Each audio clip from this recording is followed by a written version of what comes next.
আজকে তোমাদের সঙ্গে এপার বাংলা ওপার বাংলার খুবই জনপ্রিয় একটা রেসিপি শেয়ার করতে চলেছি। এটা আমার মায়ের ফেভারিট ডিশ আর আমার মায়ের কাছ থেকেই রেসিপিটা শেখা। হাত ঘষে নিহেরে বা লোটে মাছের ঝাল চচ্চড়ি। এই রেসিপির একটা বিশেষত্ব হলো যে হঠাৎ করে যদি বাড়িতে কোনো আত্মীয় স্বজন চলে আসে, হাতে সময় খুবই কম, তোমরা অবশ্যই এই রেসিপিটা ট্রাই করো। নিঃসন্দেহে এটা খুব কম সময়ের মধ্যে তৈরি হয়ে যাবে।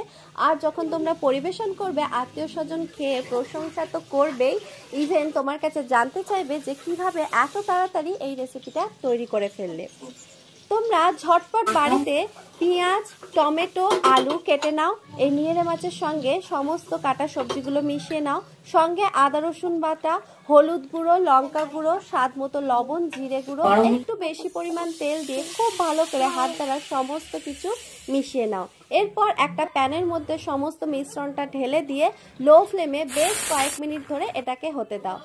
অল্প আঁচে মাছটা আস্তে আস্তে সিদ্ধ হতে থাকবে। তারপর যখন সমস্ত জল টেনে যাবে, চচ্চড়িটা মোটামুটি একটু শুকনো শুকনো হয়ে যাবে, লাস্টে নামানোর আগে সামান্য পরিমাণ ধনেপাতা ছড়িয়ে দাও।